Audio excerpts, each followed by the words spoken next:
I'm sorry. This is longer than you've become used to. Bear with me. Our household had 2 rescue cats, Ted and Miguel, who were much beloved.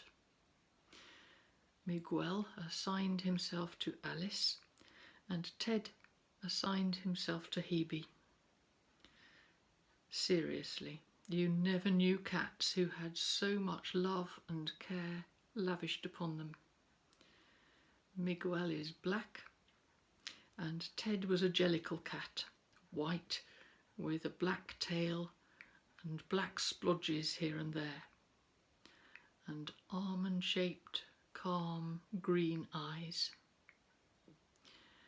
He was not an old cat, but he had a heart murmur, a damaged hip from a bad fall when he was a kitten, and health undermined by repeated antibiotics from incorrigible warfare. He was a serene and contented cat, but he was very thin and clearly struggling a bit. We watched over him with some concern. Ted hated visiting the vet. It terrified him. We worried about what soon might be coming. On the 23rd of March, the UK went into lockdown and all our lives changed abruptly. Before that, on March 21st, Ted had his breakfast, went out to play in the garden, was seen wandering happily in our neighbour's garden, probably went for a saunter over the wall into the wilderness behind our houses, and never came home. As the nation was gripped by anxiety and panic buying, stockpiling toilet paper and obsessing over the news, our household descended into mourning. Hebe, who was closest to Ted, lost her sense of self, no longer knew who she was, lost hold of any sense of purpose. Overnight, any feeling that her life had a point to it evaporated. The nation locked down in Lent, and as the people withdrew into their houses and the death toll began to rise, we moved into Holy Week. Loneliness in Gethsemane, scourging, crucifixion, the hasty removal of a dead body to a borrowed tomb, a body that had to wait wrapped in grave clothes for last rites to be performed because the lockdown of the Sabbath prohibited those offices from being carried out. As March moved into April, the forces of restriction, limitation, and hard-won progress continued to grapple with currents of death and transformation. As people hunkered down in their homes, nursing staff vanished unrecognisably behind masks, loved ones were forbidden from visiting. COVID patients were sedated into a living death to see if ventilation might pull them through deoxygenation to a new chance at life. Businesses went to the wall, jobs were lost, thousands have died, and governments around the world were laid bare for all to see their competence or lack of it, their ideologies and the implications of them. Themes have surfaced from the lockdown. Firstly, the spiritual imperative of choice. What kind of world do we want? To what pathway will we commit walking forward? What kind of a world do we want to build? The virus has shown us with stark clarity that unless we want wave after wave of similar infections, economic dissolution, mass dying, and the collapse of society, we have to pay attention to what causes them. Climate change, routine use of antibiotics causing resistance, intensive agriculture and factory farming, deforestation and desertification, poisoning of the land and the sea, illegal trading in wildlife, and, above all, consumer culture that takes immeasurably more than it gives back. Secondly, there has emerged a theme of setting your house in order, whether sorting through belongings, house repairs, making your will and ordering your business affairs, looking to your financial structures. Setting your house in order has become an emerging theme during lockdown. Thirdly, a theme of power and control. Authoritarian governments clamping down, insistence on personal freedoms, the withering of trust in government and the shakiness of old social norms. Fourthly, as those with houses shelter in isolation or quarantine, and those without found themselves displaced onto the margins, locked in or locked out, abandoned and hungry, humanity has been forced to behold the terrors of social exclusion and re-evaluate the trustworthiness of authority figures.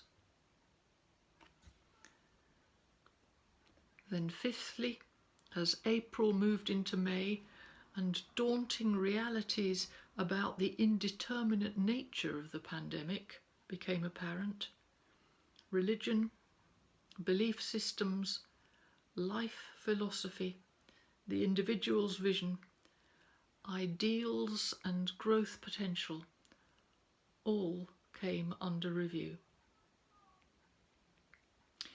Going forward, we have to face up to the dangers of escapism and of allowing manipulative people to channel their agenda through us. We have to find the courage to stop reliving the past, to let go of old constructs that no longer serve us. Now is the time for us to shed old skins that have become confining and tight, so that what we are becoming can find space to breathe. It's a time for patience, for humbly accepting limitation, for biding our time.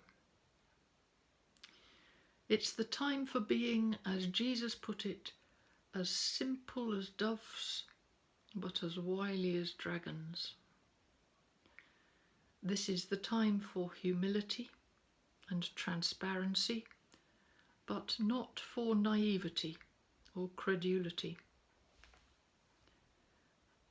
This is a time when the gift of discernment is sovereign as we inch forward into the new.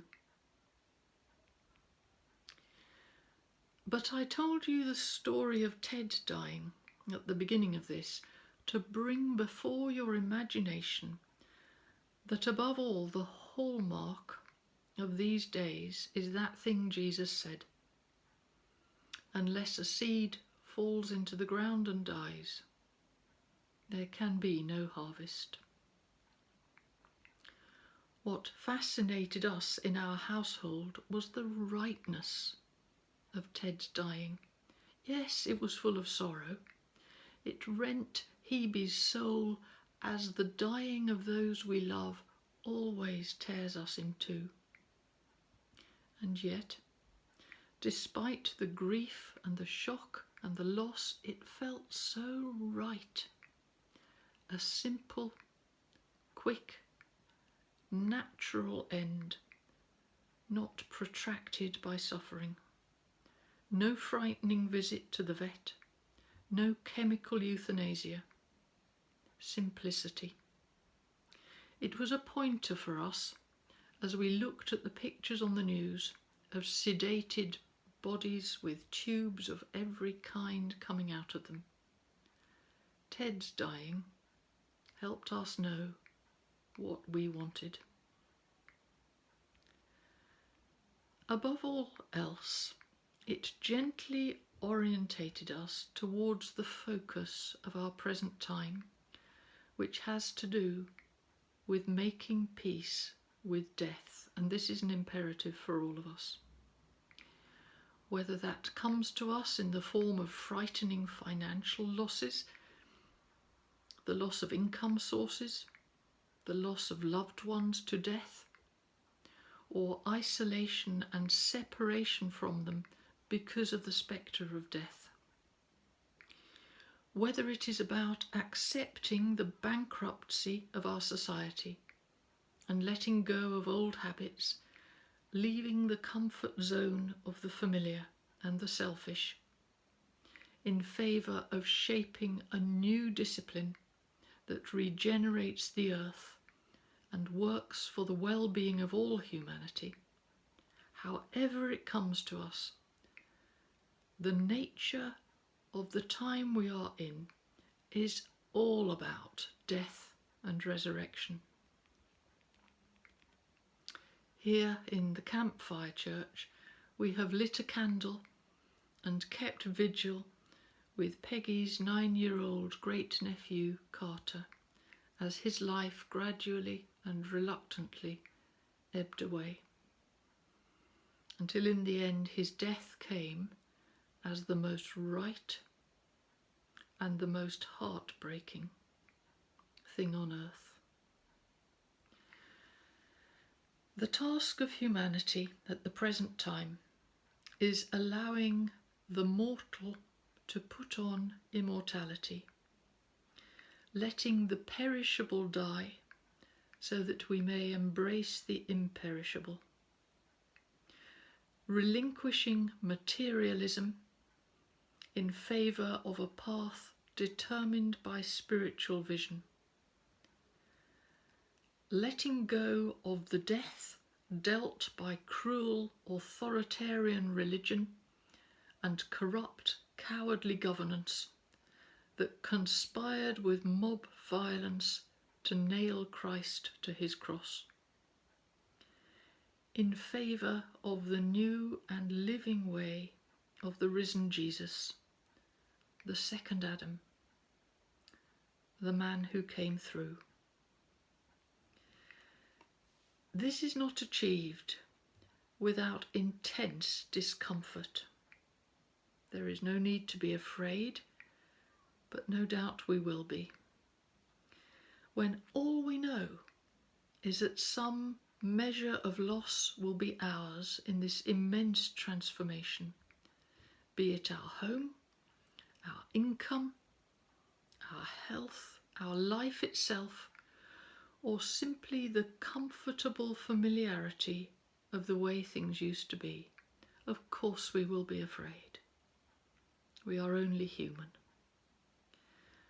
But for such times there are two prayers I learned from the Jesuit Brennan Manning. The first is simply to say over and over again, Abba, I belong to you. Abba, I belong to you. Abba, I belong to you. And the second from the Psalms of King David the warrior, who was never ashamed of his own vulnerability. When I am most afraid, I put my trust in you. When I am most afraid, I put my trust in you. When I am most afraid, I put my trust in you.